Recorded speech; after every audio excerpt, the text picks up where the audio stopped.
Assalamu alaikum everyone, this is me Umehani Sheikh from the platform of Learning Academy. So today I am going to explain the psychoanalytic model of Sigmund Freud. Last lecture में हम लोगों ने Sigmund Freud की biography discuss की थी. अब हम इसके पर्सपेक्टिव के बारे में डिस्कस करेंगे. सिगमंड फ्रॉइड ने अपने इस मॉडल में एक टर्म यूज़ किया है that was psycho analysis. Psycho analysis का मतलब क्या है? साइको एनालिसिस दो वर्ड्स के कॉम्बिनेशन से बना है, साइकी एंड एनालिसिस. साइकी का मतलब होता है द ह्यूमन माइंड या ह्यूमन पर्सनालिटी, जबकि एनालिसिस का मतलब होता है टू स्टडी समथिंग और टू रिवील समथिंग.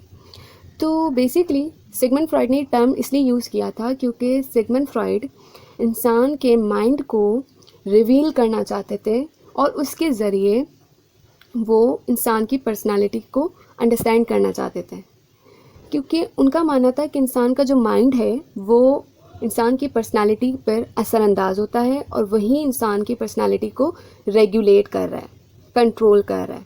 ठीक है, आगे चल के हम लोग डिस्कस करेंगे कि सिगमंड फ्रॉइड ने लेवल्स ऑफ माइंड का एक कॉन्सेप्ट दिया था और उन्होंने सबसे ज़्यादा फोकस किया है अनकॉन्शियस माइंड के ऊपर, कि हमारा जो अनकॉन्शियस माइंड होता है वो हमारी पर्सनालिटी के ऊपर सबसे ज़्यादा असरअंदाज होता है, क्योंकि यही वो माइंड का हिस्सा है जहाँ इंसान अपनी ज़िंदगी के पेनफुल पीरियड्स और अनप्लेजेंट या socially unacceptable thoughts, feelings, desires, wishes और मेमोरीज़ को स्टोर करके रखता है, बरीड कर देता है, सप्रेस कर देता है.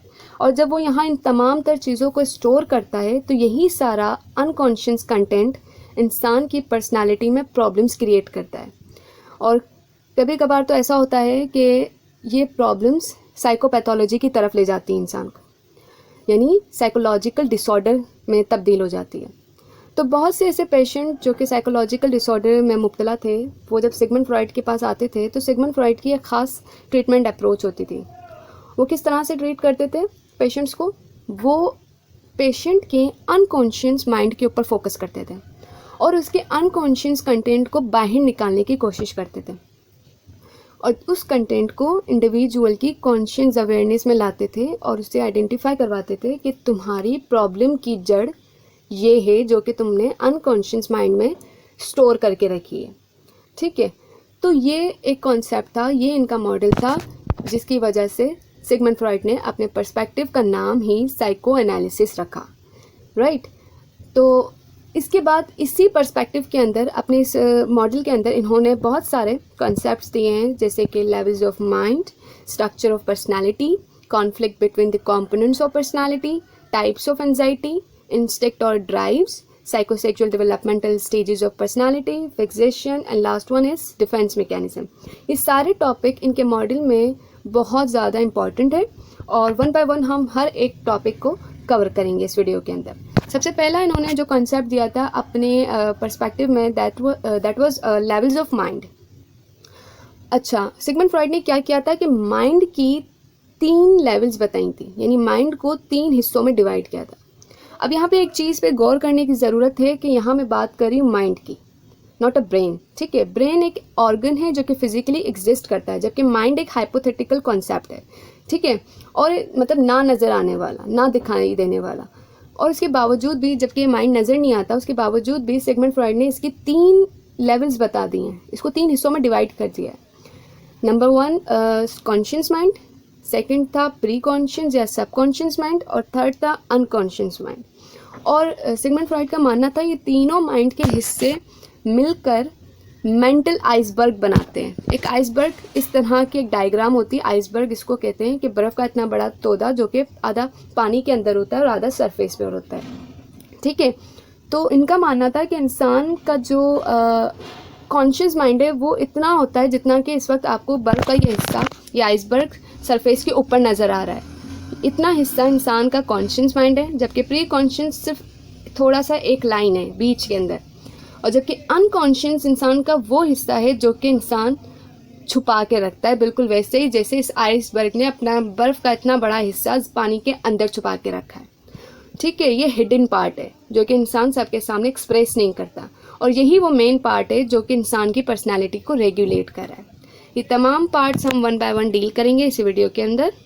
सबसे पहला है कॉन्शियस माइंड, तो उसको स्टडी करते हैं. सबसे पहला माइंड का पार्ट है कॉन्शियस माइंड. कॉन्शियस माइंड यानी कि शऊरी हालत.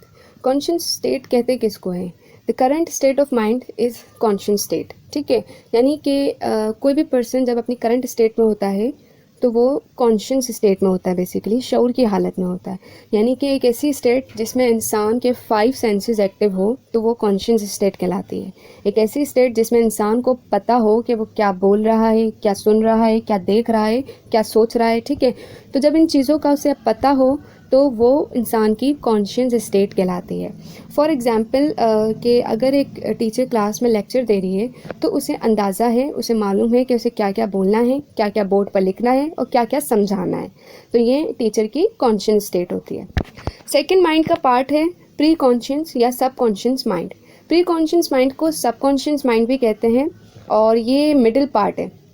कॉन्शियस माइंड और अनकॉन्शियस माइंड के बीच में होता है, ये मिडिल पार्ट है और यहाँ पे इंसान अब थोड़े टाइम के लिए चीज़ों को स्टोर करके रखता है। और फ़र्क ये है कि यहाँ वो जो भी कंटेंट स्टोर करके रखेगा उसे रिकॉल करके थोड़ी बहुत अटेंशन दे के वो रिट्राइव करके बता सकता है, ठीक है। तो यहाँ पे उसके लिए कोई मुश्किल बात नहीं है कि उसने अगर स्टोर कर दिए तो उसे बाहर निकालने में प्रॉब्लम्स हो रही है, ऐसा कुछ नहीं होता, ठीक है। फॉर एग्जांपल अगर कोई टीचर है अचानक से किसी भी स्टूडेंट पे पॉइंट आउट करके उसे पूछे कि कल हमने लेक्चर में क्या पढ़ा था, तो जाहिर है उसे थोड़ा सा रिकॉल करना पड़ेगा, ठीक है। थोड़ी सी अटेंशन देगा, वो रिकॉल करेगा और फिर वो रिट्राइव करके बता सकता है कि कल उन्होंने क्लास में क्या डिस्कस किया था, ठीक है। बिल्कुल ऐसे ही अगर कोई आपसे अचानक से पूछ ले कि कल रात आपने खाने में क्या खाया था, तो आप सडनली नहीं बता सकते, आप थोड़ा सा रिकॉल करोगे तो रिट्राइव कर सकते हो। तो यहाँ पे इस तरह की यानी कि प्री कॉन्शियस में इस तरह की छोटी छोटी जो इन्फॉर्मेशन होती है वो स्टोर हो जाती है, लेकिन आप उधर थोड़ा अटेंशन दो तो चीज़ों को रिट्राइव कर सकते हो। नेक्स्ट हमारे जो लेवल थर्ड लेवल है माइंड की, वो है अनकॉन्शियस माइंड यानी लाशऊरी हालत। फ्रॉइड के मुताबिक ये हमारे माइंड का बहुत ज़्यादा इम्पॉर्टेंट और मेजर पार्ट है, क्योंकि मैं आपको पहले भी बता चुकी हूँ कि फ्रॉइड का मानना था कि ये इंसान के माइंड का वो हिस्सा है जहाँ पर इंसान अपने सोशली अनएक्सेप्टेबल डिज़ायर्स, विशेस और मेमोरीज़, पेनफुल मेमोरीज़, थॉट्स सब यहाँ पर वो सप्रेस कर देता है।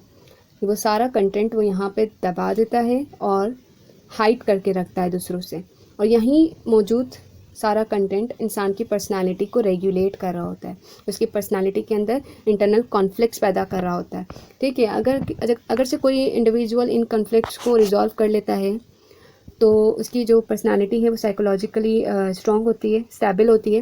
लेकिन अगर कोई नहीं कर पाता इन कॉन्फ्लिक्ट्स को रिजॉल्व तो फिर वो साइकोपैथोलॉजी का शिकार हो जाता है, ठीक है।